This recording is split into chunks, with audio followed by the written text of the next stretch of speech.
जो भी यूथ शादी कर रहा है और शादी करने के बाद वो चाहता है एक सेपरेट लाइफ जिए। जिंदगी में ना एक ही चीज कांस्टेंट है और परमानेंट है, चेंज। जब महिला काम करती है तो बच्चे को संभालने वाला कोई है नहीं, तो शुरुआत से आदत लगा दी जाती है कि उसको मोबाइल में कुछ कार्टून लगा के दे दिया जाता है। ऐसी परिस्थितियां हैं जहां वो मेड नहीं रख सकती और चीजें नहीं कर सकती, या कुछ फाइनेंशियल कंडीशंस ऐसी हैं कि उस परिस्थिति में उसने अपने आप को क्या समझा कि ये एक सही चीज है, जो उसको समझ में आया, उसकी बुद्धि से जो उसको ठीक लगा, उसको लगा कि ये अगर मैं दिखाऊंगी तो शायद बच्चा खाना खा लेगा। अब लिव इन वाला ये जो कॉन्सेप्ट है उसमें परिवार तो है नहीं। नीड हर किसी की है, उसमें उनकी जो चीजें हैं वो वहां पर सेक्सुअल एंड इमोशनल नीड्स वहां पर शुरू होती हैं। तो आज वो ट्रेंड बन गया है, जरूरत से ट्रेंड तक आ गए हम। बिल्कुल। नमस्कार, आज मेरे साथ खास मेहमान हैं एडवोकेट इंदु तोमर। इंदु तोमर जी काउंसलिंग साइकोलॉजिस्ट हैं और जिसकी आज की जो जनरेशन है उसको काफ़ी ज़रूरत है। ये लगातार महिलाओं के उत्थान के लिए राजस्थान में काम भी कर रही हैं। आपके पति भारतीय सेना में कर्नल पोस्ट पे रहे हैं, तो बाड़मेर, जैसलमेर कई जगह पोस्टिंग रही। कई जगह महिलाओं के कैंप लगा के एनजीओ के माध्यम से जो महिलाओं के उत्थान के लिए आपने काम भी किया है। और अब जयपुर में जो आज का यूथ है जो सबसे ज़्यादा परेशान है कई चीज़ों को लेकर, तो साइकोलॉजिस्ट की एक अहम भूमिका आज के समाज में हो गई है। तो आज हम इनसे जानेंगे कि जो ये सब समस्याएं आ रही हैं, एकल परिवारवाद से लेके जो यूथ में एक अलग तरह से जीवन जीने की जो बातें आ रही हैं रोज रोज, वो क्यों हो रही हैं और इसका समाधान क्या है। स्वागत है मैम। Thank you. शुरुआत करूंगा कि आप जिस पृष्ठभूमि से आती हैं, सेना परिवार, और उसके बाद ये आइडिया कैसे आया मन में आपके कि इस क्षेत्र में काम करें। So, last 18 years back when I got to married to my husband, army officer, उस टाइम पर जब भारतीय सेना में आप जब जाते हो तो एक शादीशुदा औरत के तौर पर तो आपके साथ बहुत सारी सुविधाओं के साथ साथ जिम्मेदारी भी आ जाती है जी। और वहाँ फैमिली वेलफेयर नाम की हमारी एक आवा करके एक हमारी संस्था है जिसका हम पार्ट होते हैं, और उस पार्ट में हमें बहुत सारी रिस्पॉन्सिबिलिटीज़ दी जाती हैं, बहुत सारी चीज़ें होती हैं जो हमें करनी होती हैं। और मैं एक शुरू से थोड़ा सा एक्साइटिंग वे में हमेशा काम करती आई हूँ। हमेशा एक्साइटमेंट रहा है, एनर्जी रही है पॉजिटिव, जिससे कि मैंने फैमिलीज़ के लिए, जो हमारे जवानों के परिवार हैं, जो हमारे ऑफिसर्स के परिवार हैं, उन सब के साथ में मैंने काम करने की शुरुआत की। और जब उन लोगों के साथ में हमने उनके सुख दुख, उनके उत्थान में चीज़ें करने की जो कोशिश की, वो एक ज़िंदगी का जैसे मानो अहम हिस्सा बन गया हो। और उसके साथ काम करते करते करते करते पता भी नहीं चला कि वो कब मेरे लिए एक पैशन बन गया, एक जुनून बन गया, कि जहाँ कहीं पे भी मैं अपने हस्बैंड के साथ पोस्टिंग्स में गई, इन 18 सालों में मैं न केवल फौजी परिवारों बल्कि मैं सिविल में भी बहुत सारे लोगों के साथ जुड़ती चली गई। जी। आपने कहा कि आपने सैन्य परिवारों के साथ ये शुरुआत की, तो सबसे ज़्यादा जहाँ से मैं देखता हूँ तो इसकी ज़रूरत सैन्य परिवारों को काफ़ी है, क्योंकि उनकी एक लाइफ जो आम सिविलियन की लाइफ है उससे काफ़ी अलग है। बिल्कुल। लंबे समय तक बॉर्डर पे रहते हैं, किन परिस्थितियों में रहते हैं, फिर उसके बाद अलग अलग तरह की अखबार में, टीवी में खबर देखना, लाइक अभी ऑपरेशन सिंदूर हुआ तो बम ब्लास्ट हो रहा है, उधर से लगातार फायरिंग हो रही है, हैवी फायरिंग हो रही है, ग्रेनेड आ रहे हैं, ड्रोन्स आ रहे हैं, तो एक परिवार हमेशा चिंता में रहता है। आपने ये खुद फेस किया होगा, तो उन परिवारों को कैसे आप टैकल करते थे? हमारा ना एक सबसे बड़ा सिद्धांत रहा है, और वो सिद्धांत है कि आप ना इमोशनली किसी के साथ हमेशा प्रेजेंट रहो, राइट। तो क्या होता है कि हमारे यहाँ जो फौजी परिवारों के साथ जो महिलाओं की एक भूमिका रही है, फ्रंट पर हमारे हस्बैंड्स होते हैं और पीछे जो परिवारों के साथ में जो ताकत होती है वो हम सब लेडीज की ही आपस में ताकत आधा होती युद्ध है। तो महिला भी लड़ रही होती है। महिलाएं लड़ रही होती हैं, क्योंकि रोज के युद्ध तो वो घर में बच्चों के साथ, परिवारों जी, के साथ होते हैं। वो उनको है लेकर ही के। नहीं। वो चाहे आपको ये तो पता है कम से कम वहां पर आज गोलीबारी हो रही है, अच्छा वहां पर ये चल रहा है, अच्छा सिर्फ बोलना नहीं है, यहाँ तो हर दिन कोई ना कोई कमेंट्स होते हैं, कोई ना कोई वैचारिक युद्ध चल रहे होते हैं। वो बहुत बड़े युद्ध है। तो इन चीज़ों में हम एक दूसरे का हाथ थामे हर किसी के साथ में हम खड़े रहते हैं। किसी भी महिला को कहीं पर भी अगर कोई तकलीफ होती है, जाने आने से लेकर के, उनके प्रेगनेंसी इश्यूज से लेकर के, या उनके बच्चे पालने में से लेकर के, या उनके खुद के हेल्थ इश्यूज से लेकर के, तो चाहे उसमें किसी को समझाना हो, चाहे डॉक्टर्स के पास ले जाना हो, चाहे उनकी और किसी चीज़ में हेल्प करनी हो, चाहे पैसों से लेकर के कभी कभी मदद करनी हो, चाहे एजुकेशनल तौर पर उनको कहीं ना कहीं अवेयरनेस देनी हो, और जब बिल्कुल टूट करके वो गिर जाए, मतलब बिल्कुल कहीं खड़े होने की ताकत ना हो, तब वो सारे एंटरटेनमेंट के थ्रू या किसी और तरीके के थ्रू हम उनके साथ में मदद करके उनको आगे बढ़ाएं। ये सारे काम जो होते हैं वो हमारे आवा की सारी महिलाओं के होते हैं जी। और ये शुरू से हमने जब किया, ये सारी चीज़ें जब हमने करने की कोशिश की, तब कहीं ना कहीं हमें ये रियलाइजेशन हुआ कि हमारे हस्बैंड्स जो वहाँ अपने बॉर्डर पर कर रहे हैं, या जो अपने अपनी एक्सरसाइजेज में कर रहे हैं, या अपने फील्ड में कर रहे हैं, वही चीज़ें हमसे यहाँ ज़रूरी हैं जो मांगती हैं।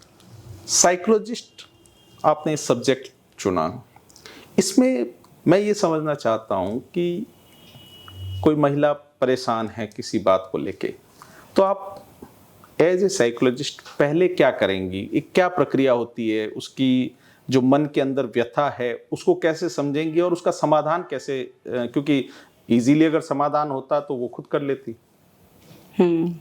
तो कैसे आप स्टार्ट कैसे करती हैं कि कोई अगर इनकेस किसी सैन्य परिवार की महिला है, बहुत टेंस है। सो बेसिकली क्या होता है कि कोई भी, समझना चाहता हूँ इसलिए जस्ट। हाँ, तो इसमें क्या होता है कि जब कोई भी महिला, पहली बात तो मैं आपके सवाल को थोड़ा सा चेंज करना चाहूंगी कि कोई भी महिला नहीं, कोई भी पर्सन, चाहे वो महिला है, बच्चा है, और सबसे बड़ी बात मैं कहूँ कि चाहे हमारे जवान या ऑफिसर्स अपने जो जगहों पर काम कर रहे हैं, उनके भी अपने अंदर के बहुत सारे ट्रॉमास होते हैं, परेशानियां होती हैं, स्ट्रगल्स होते हैं। तो कोई भी एक पर्सन जो परेशान है, वो पर्सन के आसपास बहुत सारी चीज़ें, एनवायरमेंटल चीज़ें होती हैं, वो उसके कहीं ना कहीं ट्रिगर पॉइंट्स बनते चले जाते हैं।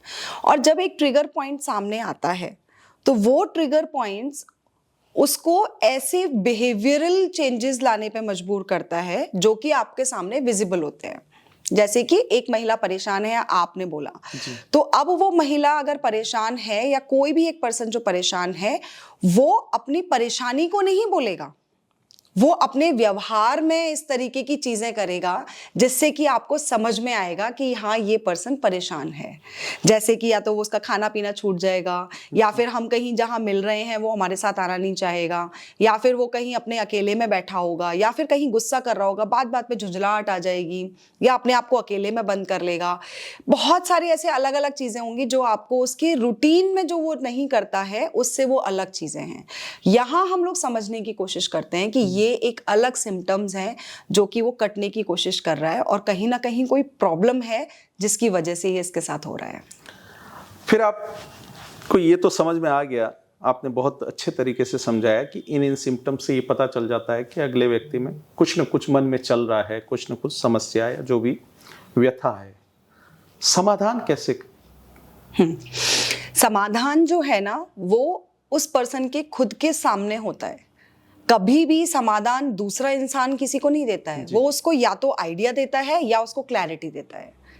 तो बीइंग अ साइकोलॉजिस्ट जो मेरा एक काम रहता है, इससे पहले मैं एक और चीज जोड़ना चाहती हूँ कि जब मैं एज एन एडवोकेट जब मैं काम कर रही थी जी, तब कहीं ना कहीं कोर्ट रूम में जाकर के भी मैं ऐसे बहुत सारे केसेस देखती थी जिनके है ना कभी भी सॉल्यूशन नहीं हो रहे हैं, कुछ चीजें नहीं आ रही हैं, रिजल्ट नहीं आ रहे हैं निकल के, उनके ऑर्डर नहीं हो रहे हैं, और वो लोग सालों साल परेशान हैं, रोज एक तारीख मिलती है और चले जाते हैं और वहां जाकर के तकलीफ में होते हैं। तब मुझे धीरे धीरे ये ख्याल आया कि इसका और दूसरा इलाज क्या हो सकता है, दूसरा तरीका क्या हो सकता है जहां पे इन लोगों को थोड़ी शांति मिले। करेक्ट, कि ये चीज तो चलती रहेगी। इस चीज के साथ साथ आपका ये जो मन है, दिमाग है, यहाँ जो आपका दिल में जो बहुत सारी प्रॉब्लम्स उठ रही हैं, उनकी वजह से आप आपकी नॉर्मल लाइफ को आप जी नहीं पा रहे हो, उसमें क्या चेंजेस लाए जा सकते हैं। तब यहाँ जा करके हमारे दिमाग में वो साइकोलॉजिकल जो रिलीफ है उसको वो हमें देने के लिए समझ में आया। तो हम क्या करते हैं कि उसके साथ में कोशिश करते हैं कि एक बहुत ही नॉर्मल कॉन्वर्सेशन किया जा सके, और उस नॉर्मल कॉन्वर्सेशन में उसके साथ कुछ क्वेश्चंस किए जा सकें, जिससे कि धीरे धीरे जो डॉट्स मिसिंग हैं वो सारे डॉट्स को जोड़ करके पहले तो ये पता किया जाए कि एग्जैक्टली प्रॉब्लम की जड़ कहाँ पर है। और वो जड़ आपको अगर पता चल डॉक्टर जाएगी, जैसे पता करते हैं कि एग्जैक्टली ब्लड रिपोर्ट में समस्या कहाँ है, समस्या कहाँ है। क्योंकि अगर आप सुपरफिशियल लेवल पर ऊपर काम करेंगे तो वो नीचे तक ठीक नहीं होगा। तो मैं सोचती हूँ कि एक साइकोलॉजिस्ट जो होता है वो एक होम्योपैथी डॉक्टर की तरह होता है। तो इलाज धीरे लेकिन हाँ, इलाज धीरे complete होगा, करते हैं। लेकिन कम से कम वो जड़ पर काम करेगा। वो आपके पूरे बचपन से लेके आपके चाइल्ड के जो अपने एक्सपीरियंस रहे हैं चाइल्डहुड के, या आपके कुछ ट्रॉमास रहे हैं, या आपके यूथ एज में क्या इश्यूज आए हैं, या आपके अडल्ट एज में क्या इश्यूज आए हैं, या फिर आपके पेरेंट्स कैसे रहे हैं, या आपकी फैमिली में किस तरीके की चीज़ें रही हैं, वो सारी चीज़ें मैटर करती हैं आपके आज पर।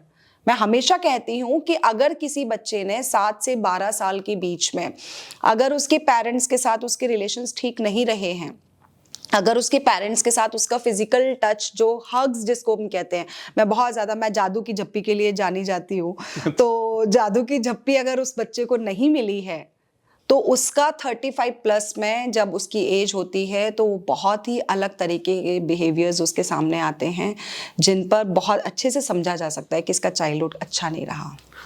आपने शुरुआत की कि जो बच्चे की एज में जो चीज़ें घटती हैं वो आने वाले समय में रिफ्लेक्ट करती हैं। करेक्ट। तो अब उसी इशू पे जाते हैं, क्योंकि आज की जो दुनिया है या आज का जो दौर है उसमें हम भी फेस कर रहे हैं और भी कई लोग फेस कर रहे हैं कि बच्चे जो हैं 8 से 9 साल की उम्र में भी चाहते हैं कि वो अपनी एक अलग दुनिया में रहें और पेरेंट्स से थोड़ा कट होके रहते हैं। तो इसके पीछे क्या कारण है? मैं दूसरे का किसी का उदाहरण नहीं दूं, हालांकि बच्चा मेरा बात करता है, लेकिन कभी कभी उसको मैं देखता हूं कि वो एकांत में जाके अपना मोबाइल लेके जो भी गेम खेल रहा है, जो भी कर रहा है। लेकिन कई बार ये मैं सोचता हूं, क्योंकि मैंने जो अपनी उम्र थी उसमें ये नहीं करते थे हम लोग, तो ये क्यों हो रहा है? ओके, तो आप कंफर्टेबल हैं, आप रेडी हैं अपने लिए? 100%। ठीक है, तो मुझे ये बताइए कि आप अपने बचपन में क्या करते थे? मैं फादर से तो ज़रूर थोड़ा डिस्टेंस रहती थी, क्योंकि उस समय पापा की आंख का डर ही हमारे लिए तो बहुत वो था। मम्मी से अटैच रहते थे, हर चीज़ बताते थे। तो पापा के साथ कितना दूर रहते थे? काफ़ी डिस्टेंस थी। लाइक मैं अगर कहूँ कि मैं फादर मेरे नहीं हैं तो 3 साल हो गए। Okay, I am sorry. मैं एंड एज तक ये आज भी मलाल है कि मैं उनको गले नहीं लगा पाया। वो एक जनरेशन थी हमारी, और मैं घर का बड़ा बेटा था, तो एक हम लोगों में डिस्टेंस रहती थी। हालांकि अंतिम दौर में सब चीज़ें बातें वो करते थे, लेकिन वो हिम्मत जुटा ही नहीं पाए। आपको मेरे सवाल का जवाब मिल गया जो मैंने अभी थोड़ी देर पहले ही आपसे कहा था, या मेरी जो लाइन, जो मैंने स्टेटमेंट अभी दिया जी। कि आज आप जो चीज़ देखेंगे उस बच्चे के साथ में, जो मैंने आपको बोला कि फैमिली कहाँ रही, कैसे रही, चीज़ें क्या हुई, अपब्रिंगिंग कैसे हुई, तो जो न चाहते हुए भी जनरेशन्स बाय जनरेशन्स एक चीज़ पास होती है, वो होते हैं आपके वाइब्रेशंस, राइट, आपके इमोशंस। तो जो आपके साथ हुआ या जो आप नहीं कर पाए, वो चीज़ कहीं ना कहीं उस बच्चे के साथ में ऑटोमेटिकली आपके जिस एज में, जिसमें वो छोटा 7 साल का था, या कितना बड़ा है आपका बच्चा? 9 अभी साल 9 साल का है, तो अभी वो जो 6 साल से 9 साल की एज जो रही होगी, उसमें उन चीज़ों को वो समझ पाया होगा इन द सेंस कि उसने कभी भी शब्दों से नहीं सुना उन चीज़ों को, लेकिन वो आपके टच से, वो बिहेवियर्स के थ्रू वो चीज़ें जा रही हैं उसके अंदर। तो अभी अगर आप उसको ये चीज़ देना शुरू करेंगे कि उसने नहीं किया, लेकिन अगर आप करने लगेंगे, तो जिन चीज़ों पर अगर आप आज अपने बच्चे से बात करने लगेंगे, आपको जहां लगेगा कि हाँ आज मेरे को अपने बच्चे को गले लगाना है, मुझे अपने बच्चे के साथ बात करनी है, उन चीज़ों पर जिन पर मैं खुद से नहीं कर पाया था, जहां मेरे साथ गैप हुआ था, अगर आप उस चीज़ पे फोकस करने लगेंगे तो आप देखेंगे कि थोड़े टाइम बाद में आपका बच्चा नॉर्मल बिहेव करने लगेगा। नॉर्मल इन द सेंस जो आप खुद कह रहे हो, हमारी नज़र में तो वो बच्चा आज भी नॉर्मल है, क्योंकि इसका एक और कॉन्सेप्ट है। वो कॉन्सेप्ट ये है कि हमने जो चीज़ें देखी, हमारे टाइम में जो चीजें हुई, या हमने जो कंटेंट पूरे 10 साल में जाकर के देखा होगा या पढ़ा होगा या समझा होगा, आज के जो जेनजीज हैं या जेन अल्फा हैं वो तो उस पूरे कंटेंट को बहुत जल्दी हफ्ते भर और 10 दिन में देख लेते हैं। तो उनके लिए इतना सारा कंटेंट देखना, समझना, पढ़ना, वो जो उस एज वो टाइम पीरियड में जो हो रहा है वो उनके लिए ठीक भी है और नहीं भी है। लेकिन मैं देखता हूँ जैसे मोबाइल में उसका इंटरेस्ट ज़्यादा है, तकनीक को लेके भी मुझे कभी कभी ऐसा लगता है कि मुझसे ज़्यादा आगे है, क्योंकि कई बार जैसे मैप लगाना है या मैप को समझना भी है, हम गाड़ी चला रहा हूँ मैं, तो वो मुझे बताते रहेगा कि आपको यहाँ 100 मीटर बाद लेफ्ट लेना है। थोड़ा मेरे को देर से समझ में आता है, आज भी मैं मैप क्लियर नहीं देख पाता हूँ, बट वो 9 साल की उम्र में ये चीज़ें बता रहा है। तो कई बार ये अच्छा भी लगता है देख के कि ठीक है अच्छा कर रहा है, बट कई बार डर भी लगता है जब मोबाइल उससे दूर करें, वैसे दूर रखते हैं, वीक में एक बार ही दे रही है उसकी मदर, बट उसमें चिड़चिड़ापन आता है। वो इसीलिए वो क्यों आ रहा है और इसको रोकने का समाधान क्या है? एग्जैक्टली तो वो जो आपने अभी, मैं इसको दोनों चीज़ों को मर्ज करती हूँ कि जो हमने एक चीज़ देखी उसका जो ड्रॉबैक है, यानी कि उसकी जो कमी रही वो ये है कि अगर हम लोग उसके साथ टाइम स्पेंड करने लगेंगे, अगर आप उसके साथ बात करने लगेंगे, तो उसका पर्सपेक्टिव समझ पाएंगे कि उसको कहाँ कहाँ पे चीज़ें रुकी हुई हैं। ठीक है, वो जब चीजें वो बताने लगेगा तो आप उस गैप को फिल कर पाएंगे, वो ब्रिज बन पाएगा। ठीक है, और आपको भी खूबसूरत लगेगा क्योंकि आपके टाइम में वो जो गैप है वो ब्रिज नहीं हो पाया, वो गैप पूरा नहीं हो पाया। तो एक चीज तो ये ठीक होगी। दूसरी चीज ये है कि जहां हम लोग ये सोचते हैं, हमारी एज में जितने भी लोग हैं, कि मेरा बच्चा बहुत ज्यादा मोबाइल देख रहा है, बहुत ज्यादा चीजें देख रहा है, बहुत सारी चीजें ये बहुत जल्दी जल्दी कर रहा है, लेकिन सही बात पूछी जाए तो आज के बच्चे जो ये सब चीजें कर रहे हैं वो बहुत सही है। वो ब्लैक एंड व्हाइट दुनिया में रहते हैं, हम लोग ग्रे वाली दुनिया में रहते हैं। वो लोगों को जो पसंद है वो पसंद है, जो नहीं पसंद है वो नहीं पसंद है, तो वो तुरंत बोलते हैं। तो आजकल की जनरेशन को इस चीज में तो अप्रिशिएट करने की जरूरत है कि वो टेक्नोलॉजी का इस्तेमाल जब करते हैं नेगेटिव तौर पर, वहां उनको टोकने की या उनको समझाने की जरूरत है। आपने सुना होगा, एक डायलॉग हुआ करता था हम लोगों के टाइम में, कहावत हुआ करती थी कि बड़े बुजुर्गों का अनुभव और जो नए जोश, जो नया खून है, उनके नए आइडियाज, अगर इनका मिश्रण हो जाए तब देखिए क्या अजूबे तैयार होते हैं। तो आपके अगर बच्चे, मतलब इस एज के जो बच्चे हैं, हम उस एज के बच्चों के लिए अगर हम बात करें कि उनको अगर सही गाइडेंस दी जाए, अगर उनको सही तौर पे ये बताया जाए कि ये इस चीज को इस तरीके से भी किया जा सकता है, तो उनका दिमाग और तेज दौड़ने लगेगा और वो हमें वो वंडरफुल चीजें करके दिखाने की कोशिश करेंगे जो चीज हम लोग सोच भी नहीं सकते।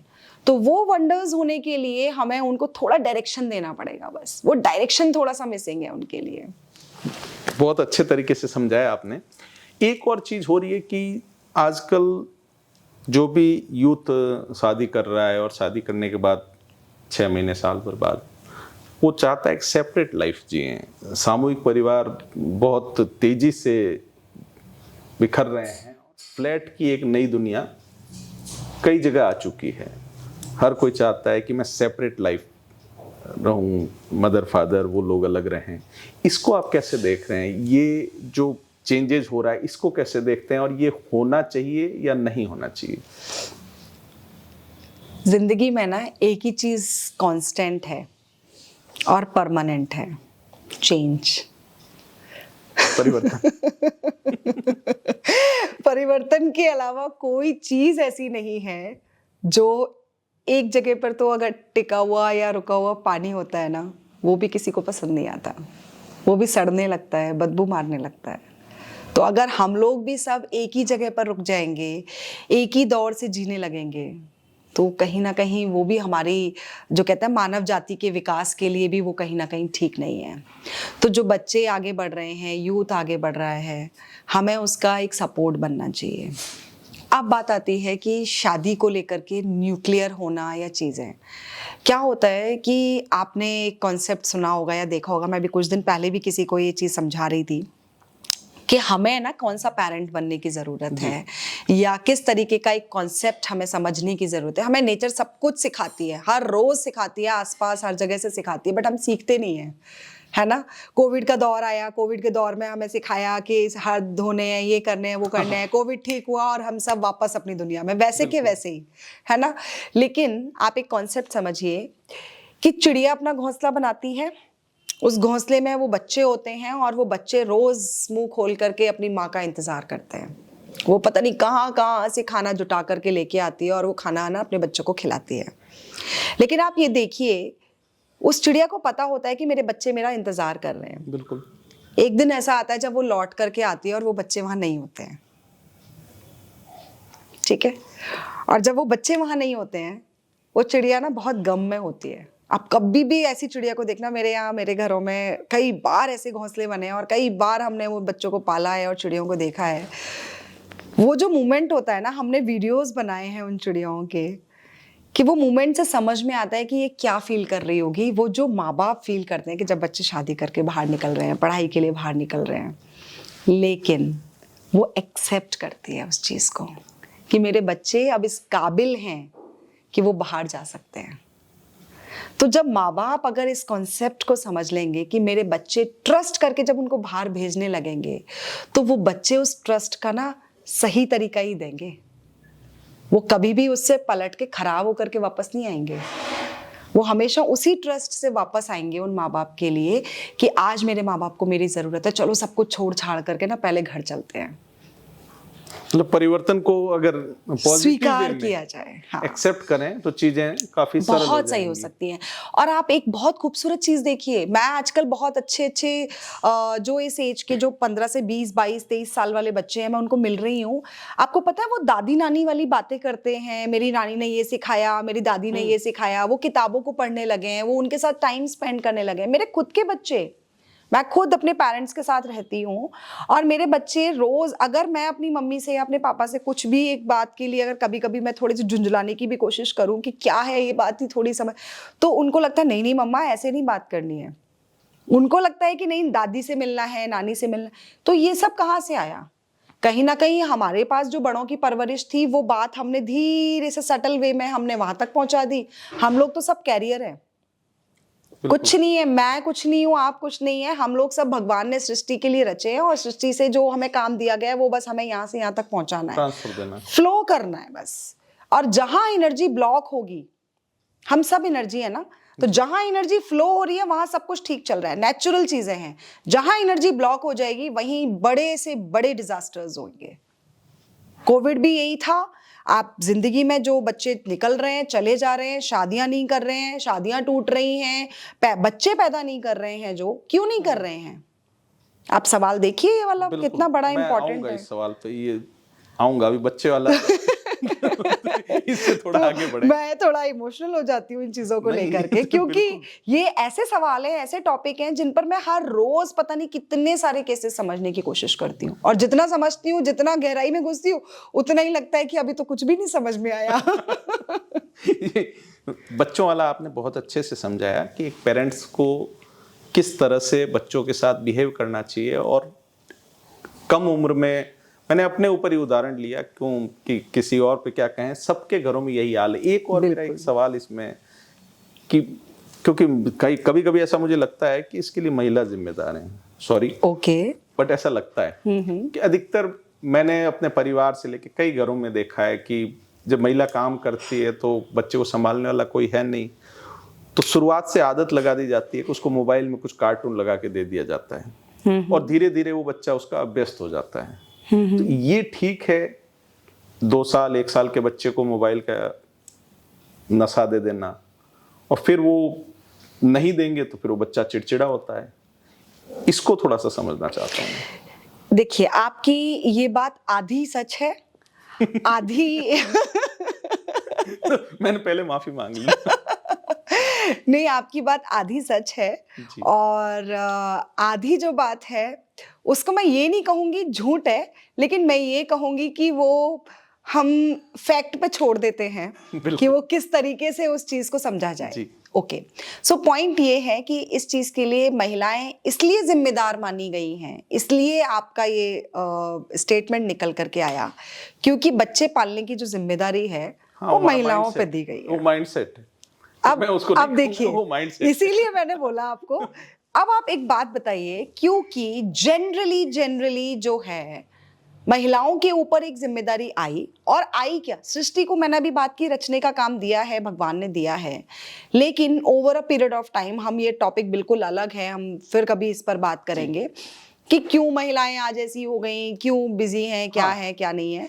लेकिन अगर हम एक चीज को, छोटी सी चीज को समझने की कोशिश करें कि वर्किंग हो या नॉन वर्किंग, अरमान सबके अंदर उतने ही हैं कि मेरे को आगे बढ़ना है, अपने लिए भी देखना है, चीजें भी करनी है, घर परिवार क्या बोल रहा है, लोग क्या बोल रहे हैं, मुझे अपने बाप पे भी ध्यान देना है, बच्चे भी पालने हैं, हस्बैंड भी ठीक रखना चाहिए। सारी चीजों की जिम्मेदारी एक महिलाओं ने ली। जिम्मेदारी लेते वक्त वो महिला ये भूल गई कि वो अकेली ही सब कुछ कर सकती है, ऐसा जरूरी नहीं है। उसको दूसरों की हेल्प लेनी चाहिए, मांगनी चाहिए, ठीक है।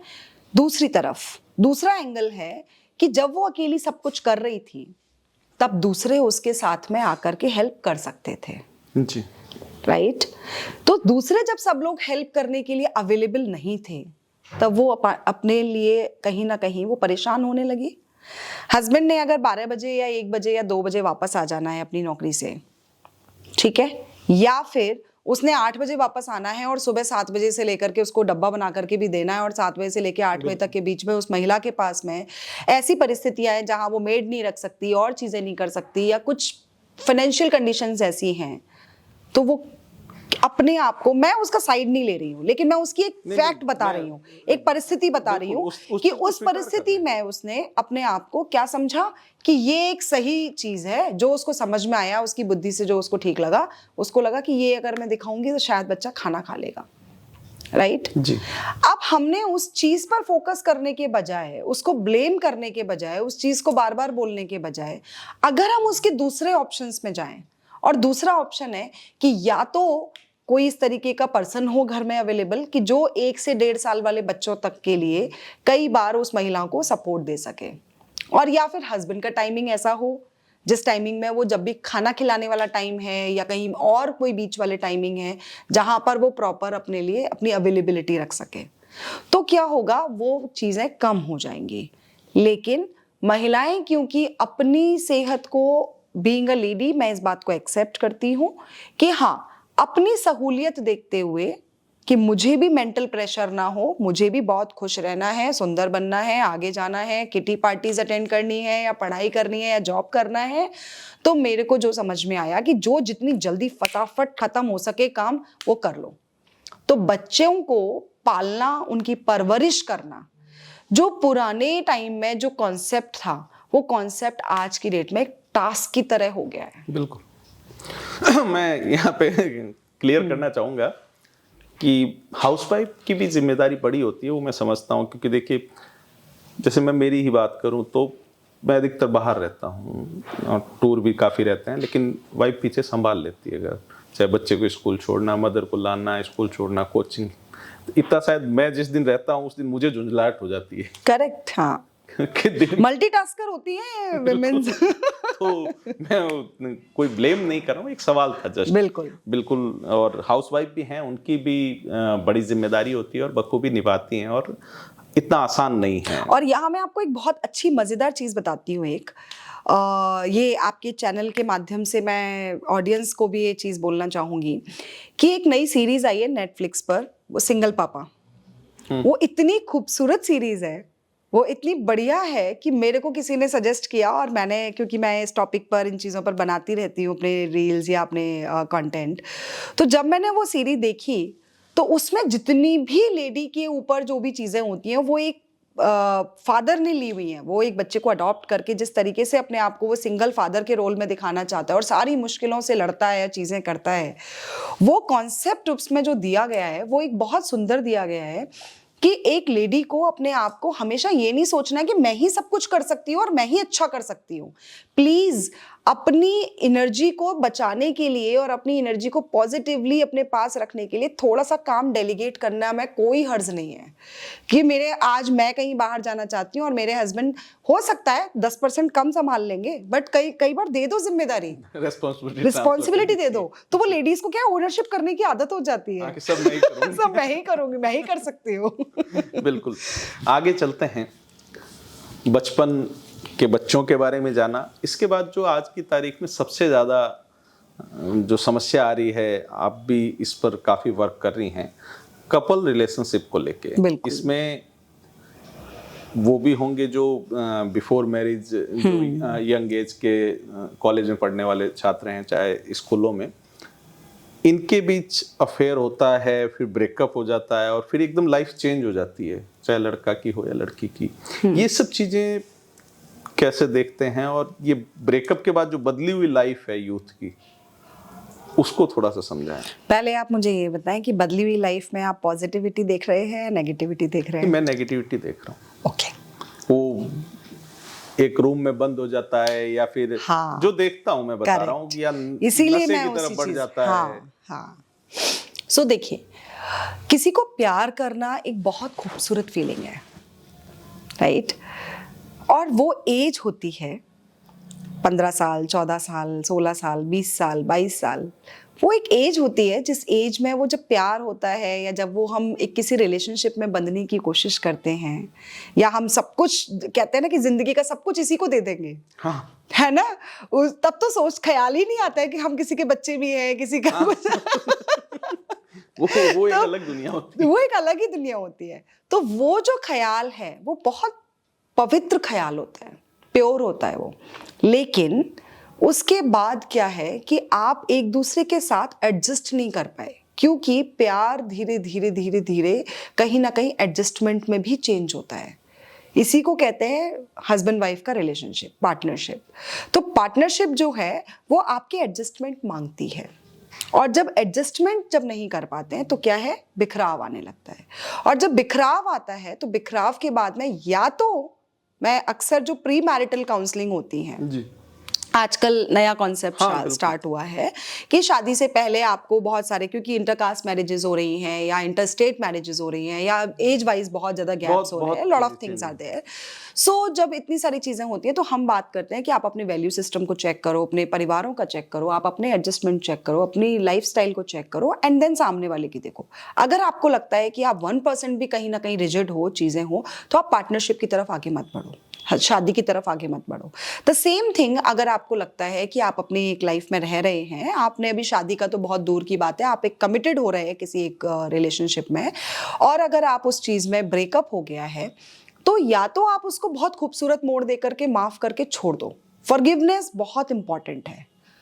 और अगर आप उसको होल्ड करके बैठ जाओगे, तो होल्ड करने में या तो रिवेंज होते हैं, जहां पर आपने देखे सोनम जैसे केस आए, या जो बहुत सारी चीजें आई, तो या तो वो किसी ना किसी को मार देंगे और मर जाएंगे, और या फिर जो होता है वो पूरा डिप्रेशन, स्ट्रेस, एंजाइटी और लॉट ऑफ बिहेवियरल इश्यूज, फिर ना बहुत सारी चीजें होने लग जाती है, आप नशे की तरफ चले ले जाते हो। तो ये वाले कंडीशंस में मेरे को ऐसे लगता है कि आपको एज अ पर्सन अपने सेल्फ केयर पर और सेल्फ लव पर भी उतना ही फोकस करना चाहिए जितना कि आप रोमांस पर या पार्टनरशिप पर या बाहर की दुनिया पर फोकस करना चाहते हो। यानी कि पहले खुद से प्यार करो। जिस दिन आप अपनी लाइफ को समझ लेते हो कि ये लाइफ ना आपकी बनाई हुई नहीं है, ये लाइफ भगवान की दी हुई है, उसका ही हक है इस पर, उस दिन आप बाकी जितनी भी नेगेटिव चीजें हैं उनकी तरफ नहीं जाते हो। भगवान ने ये खूबसूरत नेचर बनाया है, उस नेचर का हम पार्ट हैं, और उस नेचर को खराब करना, उसके साथ खिलवाड़ करना हमारे लिए खतरनाक साबित हो सकता है। हमने हर बार देखा है। तो क्यों अननेसेसरी हम उस नेचर से खिलवाड़ कर रहे हैं? भाई भगवान ने अच्छा खासा शरीर दिया है, दिमाग दिया है, चीजें दी है, जियो ना, और जियो, और अच्छे से खूबसूरती से लोगों को और मोटिवेट करो जीने के लिए। एक और चीज आ रही है कि इस एज में उन पेरेंट्स के लिए भी ये चिंता का विषय बनता है जो बाहर बच्चों को पढ़ने भेजते हैं। मैं उससे प्रैक्टिकल बात कर रहा हूँ जो मैं डेली दुनिया में देख रहा हूँ। अभी हाल ही के दिनों की घटना है, एक मेरे मित्र हैं, उनकी बच्ची बाहर पढ़ रही है। फिर एक दिन उसका फोन आया कि उसने लड़का डिसाइड कर लिया है और उससे शादी करेगी। अब फैमिली उसको स्वीकार नहीं कर पा रही है, काफी चीजें, और चीजें जो आपने जैसे कहा कि वो अहिंसा से हिंसा की तरफ भी बढ़ जाती हैं। तो ये इसका चेंज ये आ रहा है कि कई जगह गांवों में और लोगों ने फिर बाहर भेजना बंद कर दिया है कि नहीं बाहर मत भेजो। एक ये माइंडसेट बन रहा है कि नहीं बाहर मत भेजो, क्या पता लड़का है तो लड़का और लड़की है तो लड़की, की ये हाथ से निकल जाएंगे। इसको कैसे देखते हैं? ओके, ऐसा नहीं उस है। यूथ को क्या मैसेज देना चाहते हैं, मैं ये भी जानता हूं। ओके, सो दो चीजें आपने पूछी। पहली चीज ये है कि उस सिचुएशन को मैं पेरेंट्स के लिए और बच्चों के लिए, दोनों के लिए ही मैं सिचुएशन को इस तरह से बताने की कोशिश करूंगी कि जिसको बिगड़ना है वो घर में, बंद घर में भी बिगड़ जाएगा। ये तो बड़ा संक्षिप्त में जवाब। ये क्योंकि हम माइंडसेट की बात करते हैं, ठीक है। जिसका माइंडसेट इस तरीके का है कि मुझे कहीं भी इस चीज में अच्छा नहीं दिखता, तो वो उसको कहीं भी आप 56 भोग दे दो, बढ़िया वैभव दे दो, सब कुछ दे दो, उसको वो बिल्कुल अच्छा नहीं लगेगा। और जिस इंसान के अंदर ये है कि नहीं, मुझे हर छोटी छोटी स्ट्रगल में भी पॉजिटिविटी ढूंढनी है, आगे बढ़ना है, मुझे अपने एक गोल है, एक लक्ष्य है, उस जगह तक पहुंचना है, वो सिर्फ उस पर फोकस करेगा। ये सारी चीजें जितनी भी हैं, रिलेशनशिप या पार्टनरशिप या बाकी चीजें, इंजॉयमेंट, एंटरटेनमेंट, राइट, ये सारी चीजें हमारी जिंदगी का पार्ट हैं। जिंदगी नहीं है पूरी, जिंदगी का एक लक्ष्य होता है, और जब हम उस पर्पस की तरफ, उस लक्ष्य की तरफ बढ़ने लगते हैं, तब ये सारे छोटे छोटे स्टोन्स हैं जिनको हम हटाते हुए आगे चलते चले जाते हैं। तो ये तो है एक ओवरऑल कॉन्सेप्ट जिसको मैं ऐसे देखती हूँ। दूसरी चीज है, उन बच्चों को मैं ये मैसेज देना चाहूंगी कि अगर आप अपनी जिंदगी में कुछ करना चाहते हो ना, अगर आप अपनी जिंदगी में आगे बढ़ना चाहते हो, तो प्लीज जो कुछ भी आपके आसपास हो रहा है उससे या तो आप अफेक्ट हो सकते हो, और या फिर आप अपना कुछ इतना अच्छा इंप्रेसिव पर्सनालिटी बना सकते हो कि आप लोगों के ऊपर असर डाल सकते हो। तो ये चॉइस आपके हाथ में है, आप क्या चूज करते हो उसको कोई और नहीं बना सकता। आपकी चॉइस, आप इस मुट्ठी में से कोई भी चूज कर लो, वो मेरी अपनी चॉइस रहेगी ना जी। और कोई भी इसके लिए दूसरा जिम्मेदार नहीं होगा बाद में। कोई कितना भी कह ले कि मैंने उसकी वजह से किया, इसकी वजह से किया, ये तो ब्लेम गेम है। आपकी कौन सी लैंग्वेज है, कौन सा आप खेलना चाहते हो, ये आप अपना वहां ना दिखाते हो। तो इन बच्चों के लिए क्या है, बेसिकली हम जैसा कंटेंट देखते हैं, जैसा हम सब जगह कुछ चीजें देखते हैं, हमारे जो दिमाग में, हमारे जो ब्रेन में न्यूरॉन्स होते हैं, तो मिरर न्यूरॉन्स होते हैं, वो एक्टिवेट होने लगते हैं। तो होता क्या है कि जब ये आसपास की दुनिया में वही सब देख रहे होते हैं, देखते हैं ज्यादातर, तो फिल्म में देखते हैं, और फिल्म के साथ साथ अपने आसपास के लोगों में भी देखते हैं, राइट। अपने, चाहे वो गांव में भी बहुत सारे ऐसे केसेस होते हैं, अब तो या सब जगह हैं। तो वो क्या है, आपका दिमाग वैसा ही काम करने लगता है। आप समाचार जगत में अगर आप जाएं, तो आप अपने जगत में, अपनी दुनिया में अब जब बैठते हैं, तो न्यूज ही न्यूज चल रही होती है, तो आपका दिमाग न्यूज की तरफ जाएगा। आप अगर घर में आ जाएं और घर में आपको कोई बोले सब्जी क्या बनानी है और खाना क्या खाना है, तो आपको लगेगा हाँ ये कौन सी बात कर दी। बिल्कुल होता है, करेक्ट। सेम छोटे बच्चे को अगर आप उठा करके आप न्यूज वाली दुनिया में ले जाएं, तो उस बच्चे को समझ ही नहीं आएगा, क्योंकि उसको तो गेम समझ में आते हैं, खेलना समझ में आता है। ऐसे ही इन बच्चों को अगर हमने पढ़ने के लिए बाहर भेजा है, तो वो जिस जगह से गए, तो वो क्यूरियोसिटी है कि अच्छा यहाँ पे क्या होने वाला है, वहां पे क्या हो रहा है, ये लोग कैसे हैं, वो लोग कैसे हैं। तो जितना भी सब हो रहा है, वो सब होते होते उनके मिरर न्यूरॉन्स जागने लगते हैं, और फिर वो वैसा ही धीरे धीरे अपने आप को कंज्यूम करते हैं, उस एनर्जी को, और उस एनर्जी के फ्लो में चलने लग जाते हैं। तो जो मैंने मैसेज दिया, बिल्कुल, अगर बच्चे आप चाहते हो तो आप अपने हिसाब से अपनी पर्सनालिटी उस तरीके से इंप्रेसिव बनाएं, और उसी हिसाब से आप काम करें कि लोग आपसे इंस्पायर हो। बिल्कुल, टारगेट कर लें, ओरिएंटेड होना, और आपको खुद को दिखाना कैसा है समाज में, परिवार में, वो आप तय कर लें। आगे चलते हैं मैम। इंदु जी, एक और नया शब्द इजाद हुआ है जिसको सरकारी मान्यता भी मिल गई है, लिव इन रिलेशनशिप। हमारे समय तो नहीं था। अब तो लीगल राइट्स है इनके पास, लीगल सारी राइट्स मिल गया है। तो ये शादी से कि शादी नहीं करेंगे, लिव इन में रहेंगे, और इसको कैसे देख रहे हैं? ये एक नई परंपरा शुरू हो गई है, और फिर उस लिव इन के नतीजे भी मैं नहीं कहूँगा कि ज़्यादा अच्छे हैं, लेकिन कई जगह ऐसे सामने आते हैं, फिर ब्रेकअप होता है। तो जैसे शादी परिवार करता था, एक सामान्य सी बात बता रहा हूँ कि परिवार तय करता था, कुछ चीज़ें लाइफ में होती थी तो वापस परिवार बैठ के समझाता था कि चलो भाई तुम ये मत करो, तुम ये मत करो, और चीज़ें सेटल हो जाती थी। अब लिव इन वाला ये जो कॉन्सेप्ट है उसमें परिवार तो है नहीं। तो फिर जो ब्रेकअप होके फिर कई जगह ऐसी घटनाएं सामने आई कि साथ रहते थे और फिर एक दूसरे के जान के दुश्मन बन बैठे। इसमें ना एक बहुत सारी चीज़ें मिक्स हैं। इसमें हमारे सामाजिक, साइकोलॉजिकल, इमोशनल, पॉलिटिकल बहुत सारे कॉन्सेप्ट्स ना इसके अंदर गुत्थम गुत्थी में हैं, ठीक है। अब चूंकि इसको एक लीगल मान्यता है तो इस पर मेरा टिप्पणी देना और न देना तो कोई भी काम का नहीं रहेगा। आती है, लेकिन हाँ, वो मैं समझना चाह रहा हूँ Exactly. क्यों आ रही है और ये क्यों हो रहा है कि मैरिज से बच रहे हैं लोग। बिल्कुल, ये हाँ, अभी क्या रहा ये है। तो अभी क्या हुआ, बहुत सिंपल शब्दों में मैं अगर एक बात कहूं, और वो सिंपल शब्द ये है, नीड हर किसी की है। और नीड में हम सबसे पहले देखते हैं जो बेसिक नीड होती है हमारी, खाना पीना रहना सारी चीज़ें।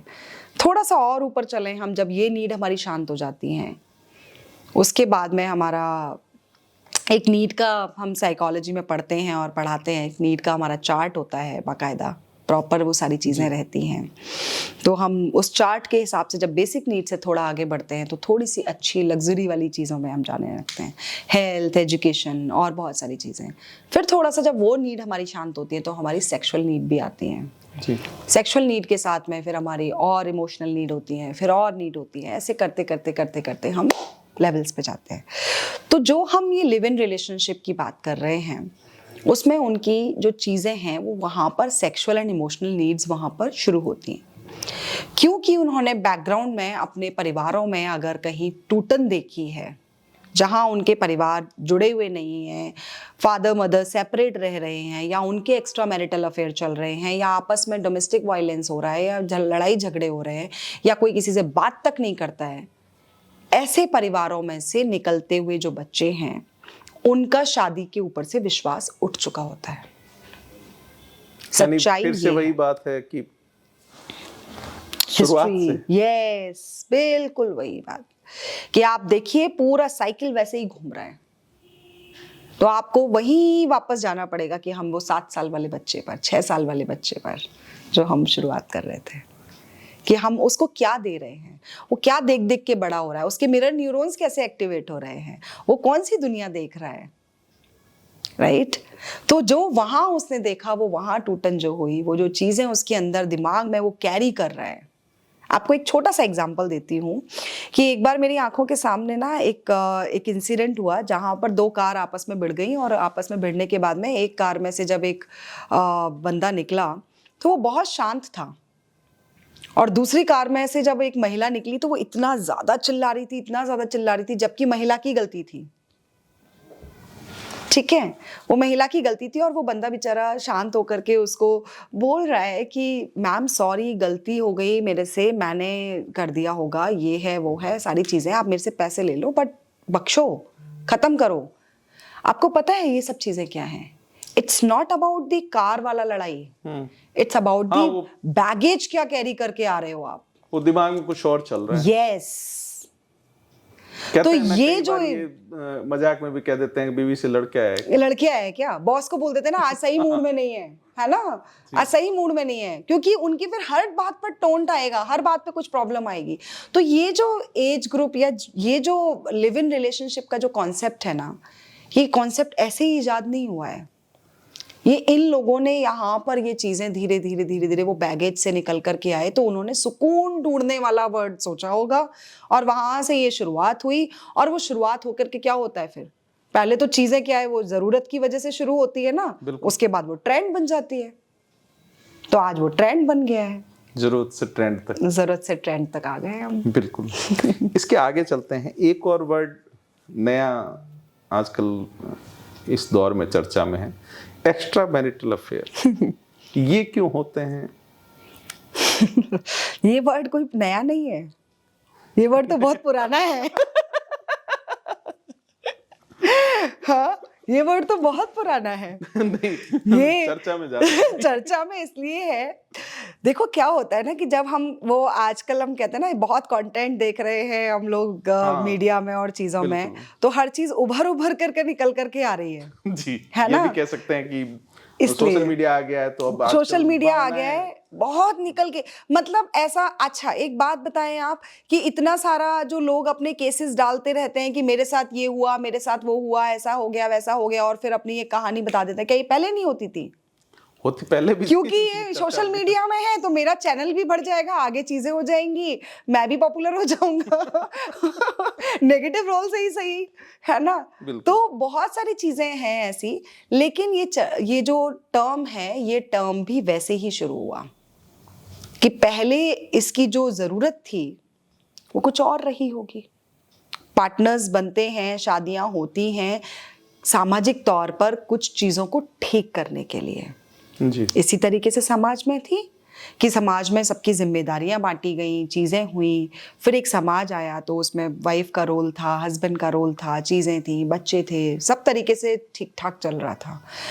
नेचर से छेड़छाड़ की, आप आज मैं वहीं वापस घूम घूम करके आऊंगी, नेचर से छेड़छाड़ की, सबने अपने रोल को या तो ज्यादा बहुत पॉपुलर कर दिया, आदमी ज्यादा अगर भगवान वाले तरीके से आने लग गया, औरतों को मारने लगा तो औरतों ने कुछ और कर दिया, फिर औरतें अगर या तो नीचे हो गई तो किसी और आदमी ने देखा कि अच्छा ओके ये तो बहुत बेचारी है और परेशान है, फलाना है, उसको कंधा दिया और उसने वहां पर वो रखा और वहां से चीजें शुरू हो गई।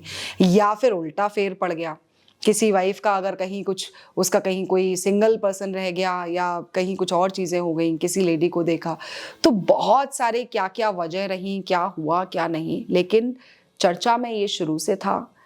वजह इनकी सिंपल थी कि हर आदमी को अपना ठहराव चाहिए था, स्टेबिलिटी चाहिए थी, सिक्योरिटी चाहिए थी, सेफ्टी चाहिए थी, लव चाहिए था, अनकंडीशनल लव चाहिए था, और आज भी चाहिए अनकंडीशनल लव में। मैं एक्स्ट्रा मैरिटल अफेयर को तब खराब मानती हूं जब आपकी जिंदगी में सब कुछ ठीक ठाक चल रहा है और आप unnecessary just to explore the world. ये नया वर्ड है ये भी कि मैं एक्सप्लोर करता हूं। तो वो जो एक्सप्लोरिंग के चक्कर में आप खराब कर रहे हो चीजें, वो खराब है।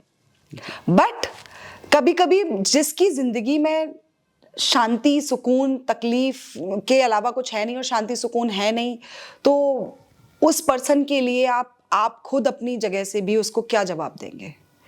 वो उस नार्सिस्टिक पर्सनालिटी के साथ रह रहा हो या साइलेंट ट्रीटमेंट उसको घर में मिल रहा हो, चाहे लड़का है चाहे लड़की है, मैं इसमें कहीं किसी को भी दोषी नहीं मानती, या फिर उसकी जिंदगी में सुबह उठने से लेकर के रात को सोने तक कोई एक पल ऐसा नहीं है जिसमें वो अच्छे से मुस्कुरा सके, पार्टनर के साथ या अकेले में भी। कई बार ऐसे होता है ना कि वो कहते हैं ना कि क्या बोलते हैं, लीच बोलते हैं, क्या बोलते हैं, वो जो चिपक जाते हैं तो और वो तकलीफ दे करके ही छोड़ते हैं वो फिर। बिल्कुल। कभी कभी ऐसे लोग भी हैं। इसको भी मैं किसी और दिन किसी हम टॉपिक में बात करेंगे कि क्योंकि ये स्पिरिचुअली सोल्स का कनेक्शन निकल करके आता है इसमें, क्योंकि कुछ सोल आपको कुछ सिखा रही हैं, कुछ बिगाड़ रही हैं, कुछ और चीजें कर रही हैं, तो यहाँ से ये सब निकल करके आता है। ऐसी कंडीशंस में मैं चाहूंगी कि मैं उन पर्सन्स को बोलूं कि जस्ट पार्ट अवेज, थोड़ा आप अलग हो जाए, दूर हो जाए। अब वो बच्चों की वजह से जुड़े हुए हैं, पेरेंट्स की जिम्मेदारी से जुड़े हुए हैं, या लेडी के पास कहीं और जाने की जगह नहीं है, या हस्बैंड के पास और जाने की जगह नहीं है, तो वो लोग क्या करते हैं, वो रहते तो एक छत के नीचे हैं लेकिन होते वो किसी और के साथ हैं, तो वो उनकी अपनी अपनी जिंदगी है।